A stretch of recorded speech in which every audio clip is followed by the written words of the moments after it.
Hello, people of Earth. Welcome to another Parallel Perception podcast. I'm your host, David Bernard. Today I have a special guest, Joshua King. He's a longtime practitioner of Low-Band Pi. He's known Luhan, I imagine, longer than I have.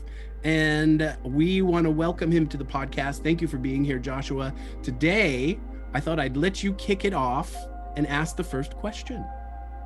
Straight into the deep end. That's how we like it. Thanks. I guess I just wanted to, I had been thinking a bit recently about the role that belief plays in our lives and in our progress, I guess. But mostly, I suppose it's come up for me in my practice and looking at what beliefs I hold firm and what I can potentially dissolve. And it's very interesting, you know, sometimes something that's come up for me is that it seems to take something almost drastic to shake your grip on a particular belief.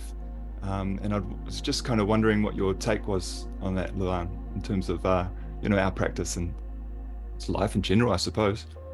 Okay. The first thing I would say, you believe without believing. So you give substance to what you know, and then you beckon not doing into that to become not gripped by the belief system. Absolutely, because absolutism will destroy you in many terms. So basically, you just say that if you're doing your practice of Low-Band Pi, so you don't have to believe that you feel the electrical impulses in your fingertips or in your body. You just recognize what's happening, so you don't have to believe that you're doing something. You know you're doing something. So the belief system of imagining that something's happening is dropped completely. So even if you look at a belief system, say if I say to somebody, well, this will occur with the practice, then they will absolutely believe that this will occur and make it happen through a fantasy of manufactured belief that they've already arrived at something that they haven't arrived upon. So then it's very, very important to suspend any form of structure towards an outcome, because the outcome may be different to what you expect. And it usually is that way. Once you drop the belief, then the unexpected walks into your field of vision.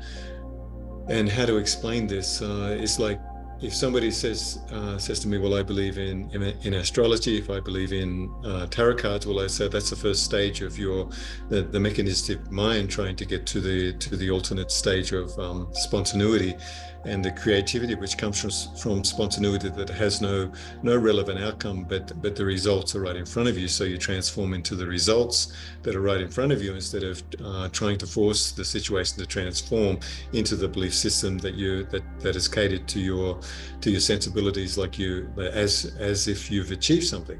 So even if you say to me, I mean, no, the next question will be probably, well, do I have belief systems? I believe in love. I believe in devotion. I believe in gratitude. I believe in putting the better part of other people on the altar of your perception. But this is a functional belief which oscillates with the parallel elements of people's personalities as they grow and fluctuate. So there can't be any really belief systems there. You can have a belief that somebody is such and such and so and so, and you give them the opportunity to change. But while they're changing, if it becomes aggravated and then that change becomes weaponized, then the person knows that they have something to alter within their belief system, because the belief system is emotional based in terms of an unstable response. So that's a belief system, but it's a belief system that doesn't appear until somebody gets poked into an area where they unfold in a way which is surprising for everybody, and also unexpected even from the emotional outburst. So the emotional outburst is a belief system, but it's a belief system which only caters to the emotional instability. So if we have a belief system that conforms to emotional instability, when we see it, we can't believe we did it. but we've done it. So if we can't believe we did it and we've done it, then it truly is a very, very shocking belief system, which is very, very deeply embedded within somebody's body. I'm not pointing at you either, Josh, when you told me you go to the garden and concentrate all your efforts towards the flora and fauna so you can calm down. That wasn't pointed at you in any way whatsoever. So if you're thinking that, no, that's not what's happening, because Joshua goes out to the garden when he's very stressed, so that he can get all of his angst out of his body, so he can go inside and love his wife purely and honestly and openly with angst inside of his body. So belief is a very, very strange thing. I would say, well, I believe in Lo Ban Pai, and as I do Lo Ban Pai, it makes the world disappear in front of me, even to the point where I actually disappear from the room while I'm with people, and I come back and I go, oh, I was gone for I don't know how long, and I asked what was going on, and then bang. So the belief system of not being here is a very, very strange phenomenon as well, because I was somewhere, but I don't know where I was. So how can I believe that I was anywhere? And the substance of being nowhere isn't available because 99% of our reality is formulated through nothing. So if you fall into that field of perception, then your belief system is dropped completely. So then you have to reformulate what you're doing, who you are at every single moment. So belief systems are good to a certain degree because they lead people to a higher moral perspective, or their virtues are tested by old belief systems which are written down in the Vedas or the Bible or anything to do with Taoism for developing their character. So once you get to a certain degree with these belief systems, then you have to radically drop everything, so that you don't believe in anything other than what's in front of you, so that you can communicate purely heart to heart without intervention of mind. And then the prospect of the heart breaks all boundaries, and then you only have the belief of pure loving communication with your beautiful sweet self, in the capacity of someone's beautiful loving sweet self communicating back with you. This system elevates into unknown areas of perception because of trust. I don't know whether I answered your question, so there you go. Very thoroughly. Yeah, go, David. I have a little bit of a pivot on this. I had a stint as a Christian in my younger years, and it's not something that I identify as anymore. There's a lot of reasons for that we probably don't need to go into, but inside of Christianity, there's a lot of talk about, obviously, belief and faith, and my understanding of the distinction between the two things is that belief is primarily viewed as, so it would be like your faith is in God, but your belief is in the Bible. And so the Bible is the tangible thing, it's the known aspect of God, what was written down. I believe it to be true. And faith is, I've never touched or seen or interacted with God in any tangible way, but I put the assumption that God is good, God is this, God is all the things that are described in my belief book. And these are cornerstones of every religion.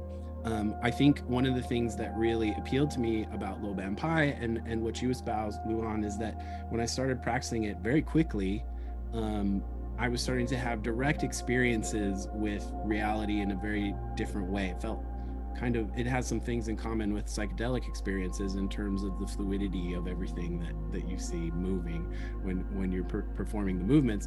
And that was such a dramatic departure from a faith that is based on something that lives in, somebody said this to me and I'm accepting it, or I read this thing and I'm accepting it. And there seems to be a lot of danger in that. I was wondering if you think that it's necessary to make a distinction between faith and belief, or if what you just said applies to both of those things. But B, why is it on the spiritual path that we have to enter in blindly and assume to accept things that we don't actually know as if we know them? Okay. Just so you have Vedas from Patanjali, or you have the Bible from most of Yeshua's students, and then direct teachings from Yeshua in terms of the Gospel of Thomas. Now, you need the basis or the belief system to be relayed to you to give you boundaries of what you should and shouldn't do, so to create a good person, to be righteous, to be a whole. And then as you become righteous and whole, then the book itself will transform in comparison to your system of understanding, which is your evolving belief system that comes upon you, which isn't really a belief system because it's quite flexible.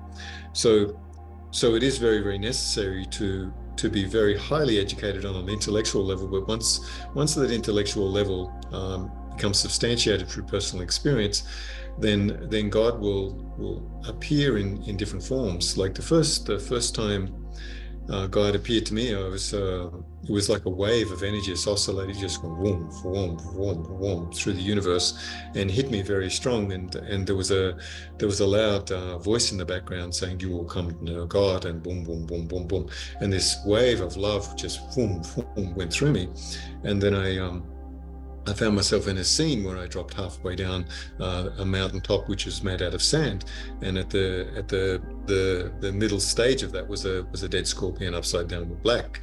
And I found out years later that the black scorpion represents the capacity for the teacher to appear.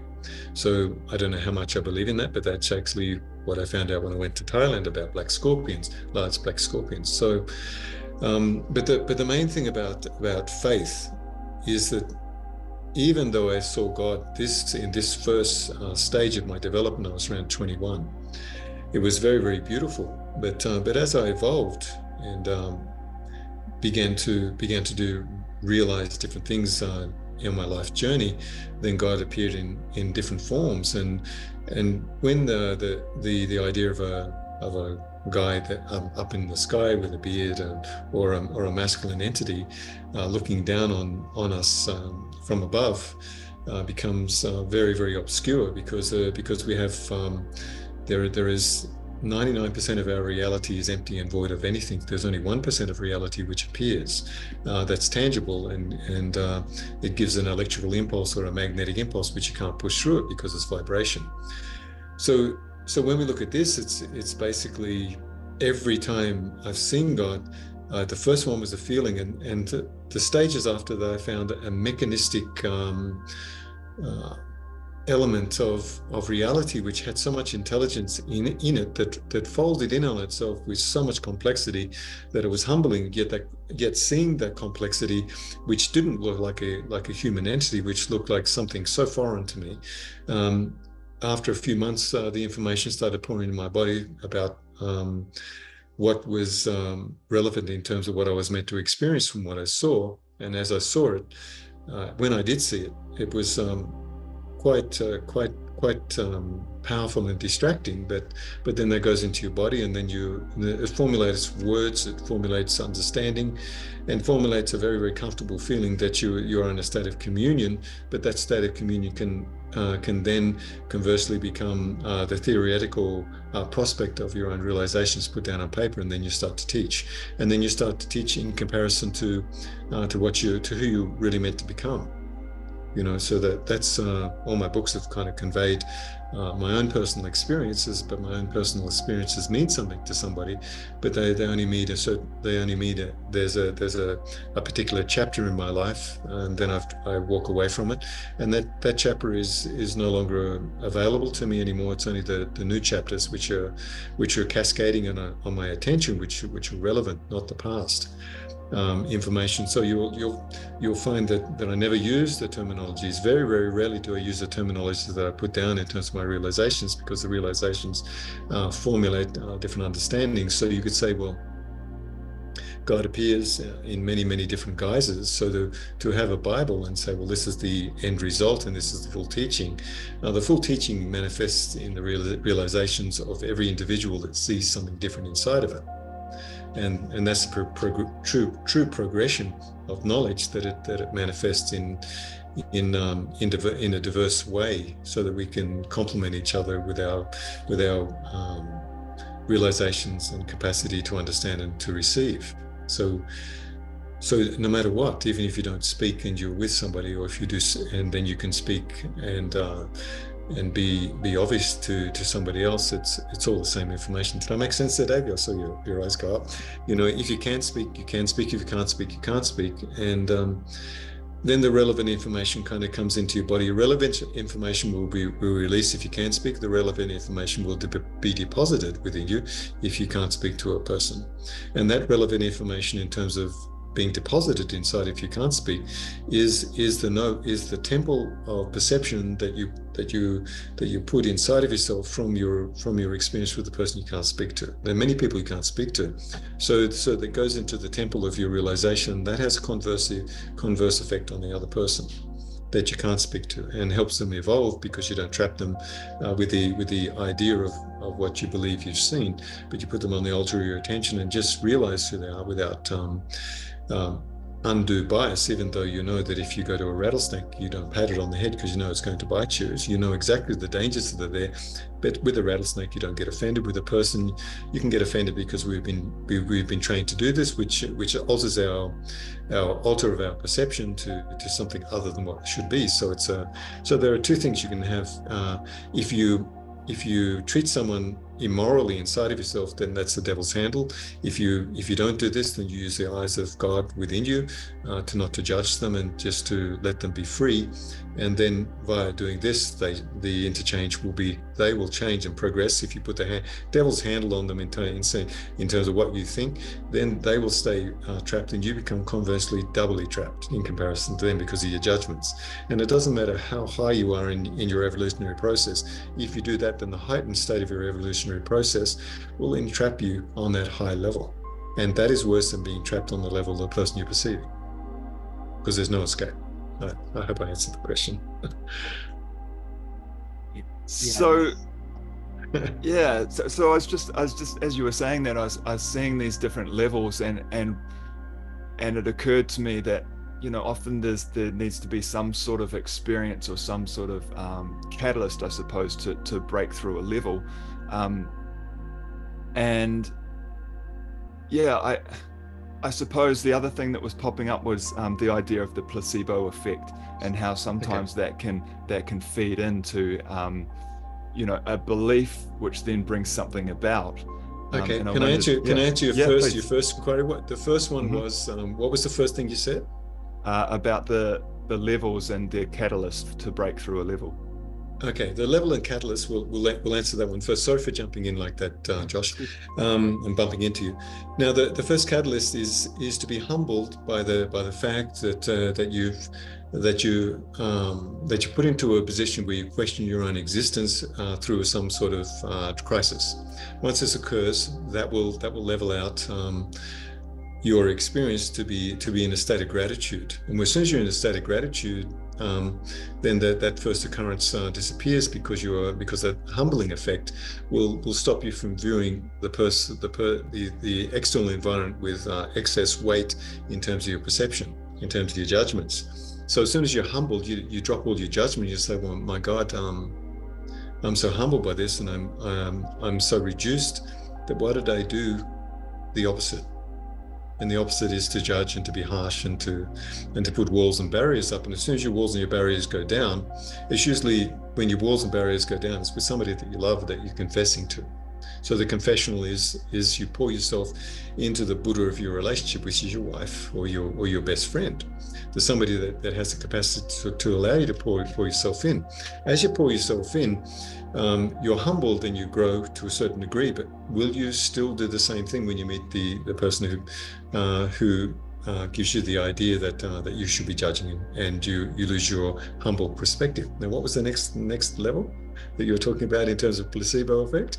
The placebo, yeah. So, and what role does that potentially play in having an idea of something which can then become manifest as a reality? Yeah. Okay. Placebo effect is, be careful to tell people what the outcome will be within their practice, because they'll imagine that they've got it when they haven't got it. So that's a placebo effect. So I mean, you can have a placebo effect. You can take a tablet and believe that it's going to heal something, and then your consciousness will actually heal it. But there's also an alternative placebo effect, which is a person wants to progress 50 years in 5 minutes and say they've achieved when they haven't. And that sort of placebo effect is very, very dangerous, because the person will be able to articulate their experience with so much degree of accuracy in terms of the cerebral process, where in actuality, when the rubber hits the road, you push the wrong button, you discover the person who's in front of you that says they're beyond this when they're actually totally entangled in it. And that's the problem with the humanity in certain degrees, that if you do say that there will be a result from a certain thing, you don't actually, like when I've spoken to you over the years, I've developed many powers. Very rarely do I tell people about it. Very, very rarely am I ever captured in the middle of those powers displaying themselves for me in terms of my experience. One of them is a spinning flower with telekinetics that was filmed, and they said, "Are you going to do this? Now you've discovered you can do it." And I said, "No, I can do it, so I'm not going to do it anymore because that's a trap." And also seeing plasmic flares in between people. With my very, very loving students, also I read something in the plasmic flare in between you, and then we find out that plasmic flare reveals exactly their intentions between each other, and people could see that as quite intrusive, but it's actually just the truth revealing itself within a form of energy. So that's another type of power, and I very rarely do that unless someone's inside of the office. So the placebo effect is, if somebody does this, can they reveal exactly what they see the moment they see it, and not intellectually navigate the circumstance to have a belief system be revealed via asking the right questions and then manipulating the answer through the pressure of intelligence, cerebral intelligence. So there you go. Very naughty, aren't I?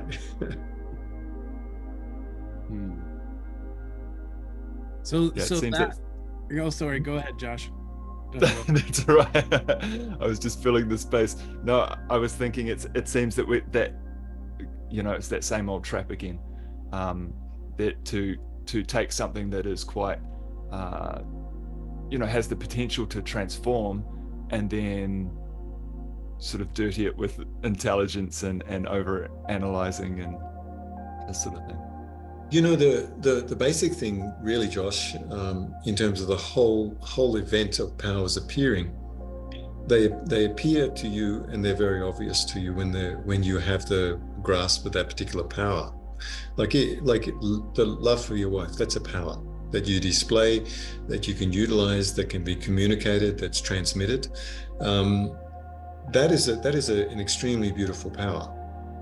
So that elevates you into a position of a godlike entity, because you're projecting something very, very beautiful on another innocent, vulnerable human being that's on their path. A firecracker. Your wife's a firecracker. Wishes they've got so much energy. But when you look at this particular power, it can be felt, it can be seen, it can be known. Yet many people hide this power and never display it. So it's they only display it because to the person that they trust they can display it to. So if you give this power to everybody, they won't see or feel this power and this devotion, because they haven't got the access to the personal relationship you have with your wife. So you can practice this type of gratitude and this transmission with people who are quite distasteful, and they won't see it. But that power is available for you even though they can't spot it. So the placebo effect doesn't work when it comes to this. Like you can say, well, I'm going to project love towards you, and they say, well, I can't feel it. And that is to demote your capacity to send and their capacity to receive. But if you tell the very same person that I'll give you a technique to manipulate someone and have power over them, and they can't feel your love, but they'll fall straight into that when they'll say, well, I used it, I manipulated with maximum effect, I'm so happy about what I've done. Then you know where they are, and then you know where you are in comparison when you put this into context. So the placebo effect and also the characteristics of somebody will determine whether it's a placebo effect or whether it just goes into the karmic residue or their entanglements, and then they put it into action, then the person's revealed. So there you know that that's why it's mostly in most systems, secrets of cities or powers are hidden, because you don't know who the person is until they reveal themselves to you after 20 or 30 years. because traditionally from the old Oriental perspective, a teacher will watch a student for 20 or 30 years before they give them major material. Yeah. Because they know they're being snuck up on, but they don't know who exactly is sneaking up on them until they discover at that particular point, oh, there you are. Is that what you want? And as soon as you get that, I'm done. There's no more love for you, and there's no more devotion for me, because your love and devotion is manufactured. So then it becomes a viable manipulative act, which is covered with devotion and love. And that devotion and love you give to your wife is not the same love and devotion that you'll give to a teacher, because you're coveting something deeper that you want from the teacher, other than gratitude and friendship and openness, because the teacher will give you everything if you show that. But if the teacher discovers a grain of sand, they'll wait very, very patiently in the older times. What do you think about that, Josh? Yeah, that's a really nice it's a really good example, because it's to compare the love that I feel for my wife to parlor tricks, and being able to manipulate, that it's not even in the same realm. Yeah. So it's really easy for me to go, to look at that as a power, as the love as a power. It settles in me a lot. Yeah, so you put Ush on the altar of your perception. Dave puts Kate on the altar as his perception, and they're our Buddhas. They're sacred to us, and vice versa. We're sacred to them. And in reality, when we lose our human form, we'll be energetic beings. So why not just be energetic beings right now and drop the formulation of male and female, and truly become exactly who we're really meant to be? Because after running close to 36 years, I look at my wife, I don't see her as female, I see her as a beautiful light being that's my advisor, my lover, my friend, my companion, and this emanates from me. So the union of two beings become one being. So how can two beings become one being if they're male and female? They've got to become energetically infused with each other in terms of the principles of their existence. So when we do this, we become our beautiful, loving selves, and when we become our beautiful, loving selves, then we can actually determine who can really integrate with this principle. A very, very beautiful, very, very enlightened principle. And if we don't put each other on the altar of our perception and love each other dearly, who are we? And that's the most gracious, the most powerful elemental power that we have. Well, everything else is shockingly useless in comparison.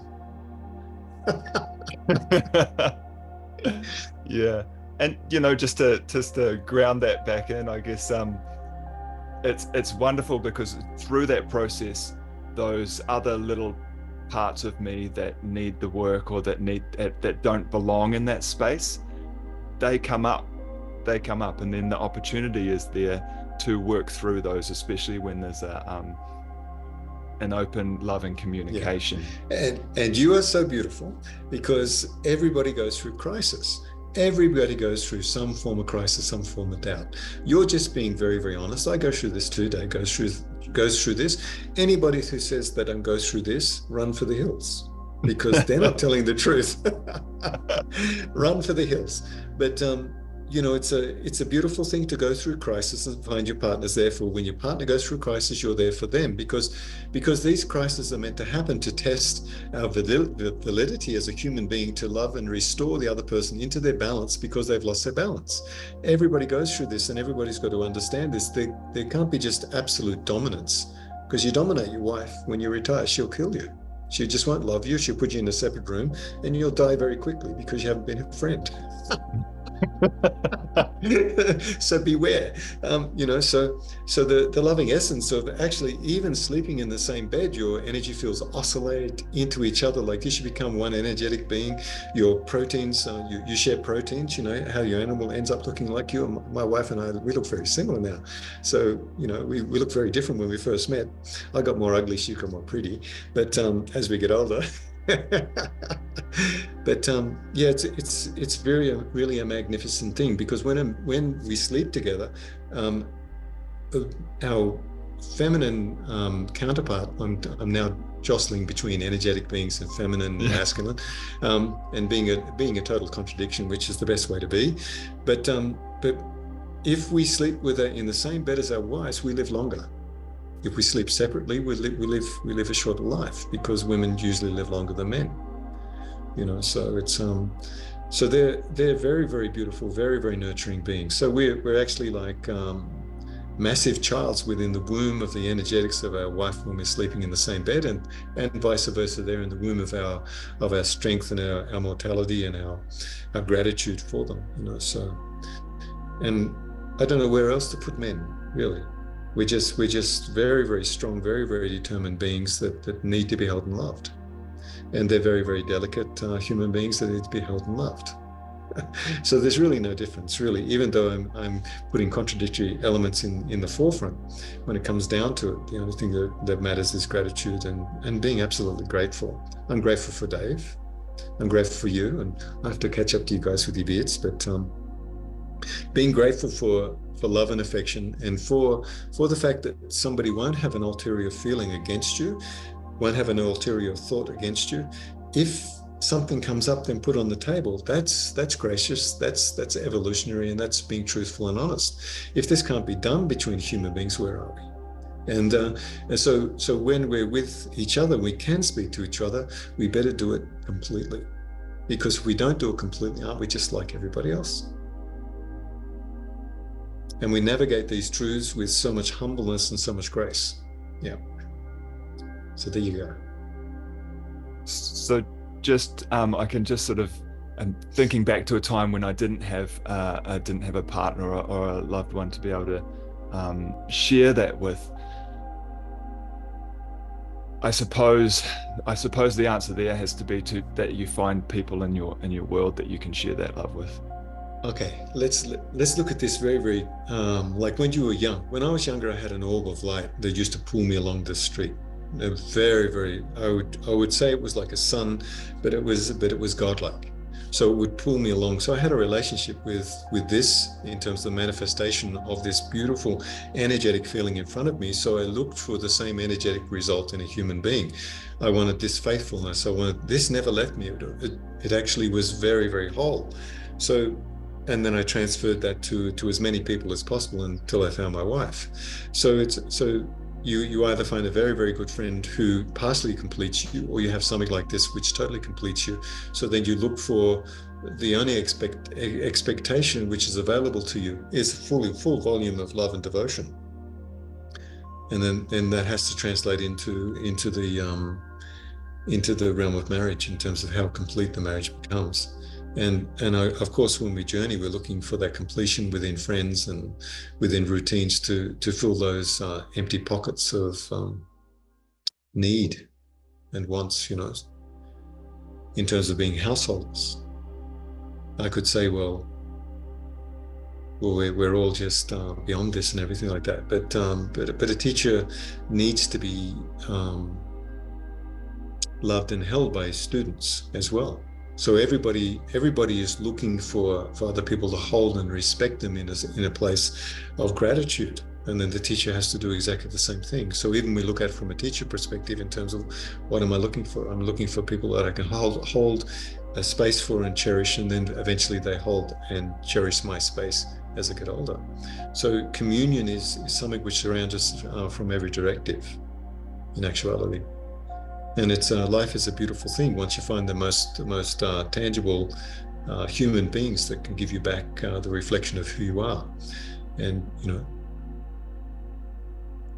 that's basically it.